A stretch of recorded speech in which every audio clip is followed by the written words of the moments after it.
Welcome to Classic Car Cave. Another update on the XK150.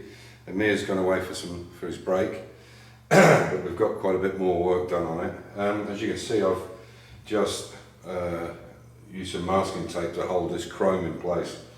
And very fortunately, we have the top chrome and the side chromes. The one we can't find is the bottom chrome, and as luck would have it, this is the cheapest of the three pieces. These two side pieces are £805 for a pair. Just this piece to this piece is £805, and this top one is £712 just for this top piece, and the bottom one is £80. So I kind of got struck a bit lucky there. The reason I wanted to mention that, it's not just about cost, although it is horrendous, but you have to remember this is a kind of cottage industry and these things are made to order, and there isn't that many of them around. So they're custom built for all intents and purposes, so they can basically charge what they want. You've got two choices, you take it or leave it. And yet some other items, like for instance door handles, are about £80. Now you can't get them chromed for that, and get a new lock. So some things are extremely good and some things seem a bit over the top, but I guess that's what it is. The reason I say I want to mention it is because when you go for a restoration, or you're thinking of buying a restoration, whether it's complete or in a box, or in boxes, try and find everything that's there that's going to be reusable again.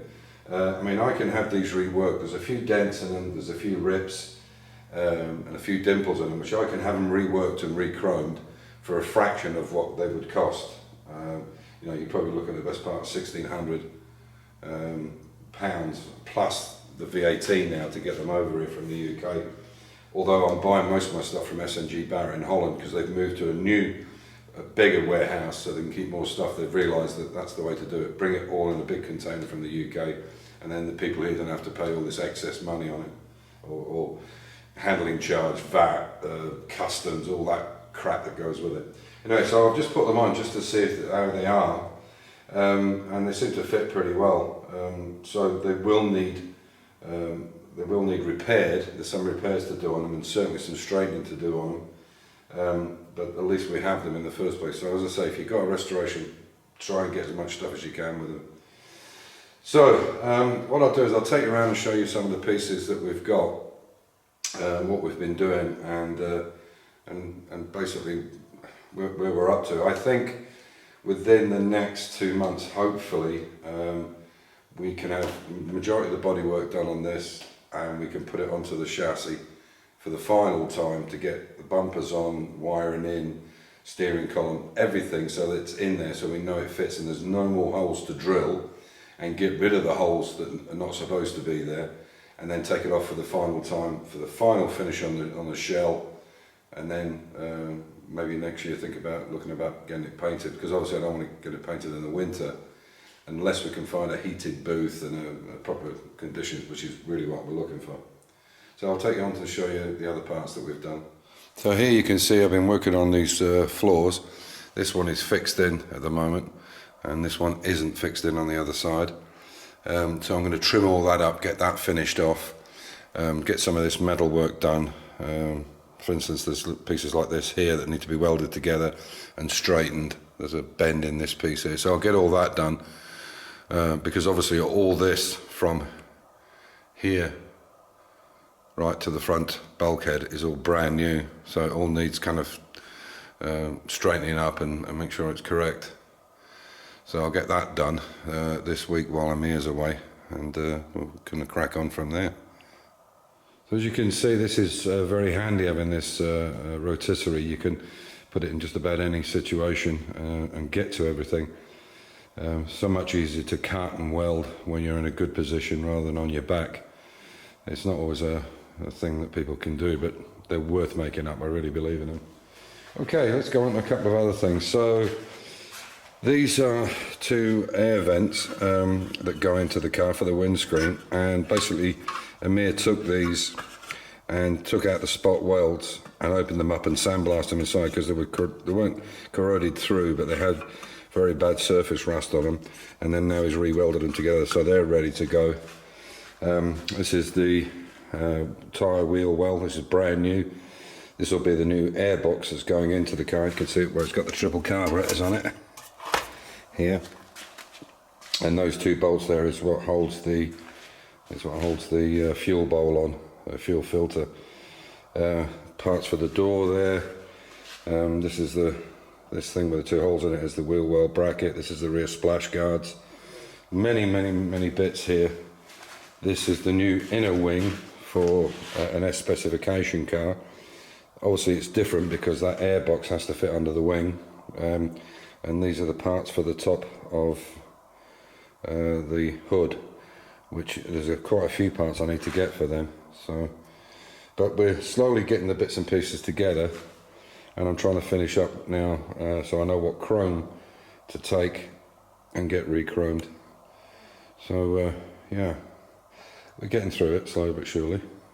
I was talking before about these hockey sticks, and the reason I need these special washers, and obviously the 1/4 Whitworth, which is they're actually welded into the car because they are captive nuts.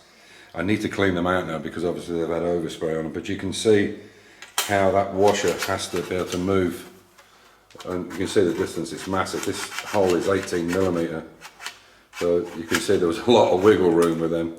But we needed them, and a friend of mine, Alex Hart, who has the DGSC channel, kindly sent them out to me. I think they were £24.47, and he declared, I think he put £20 or something just as a figure, which is near enough. And the post here pulled the package, opened it, and said it's not plausible that these things were only these were £20.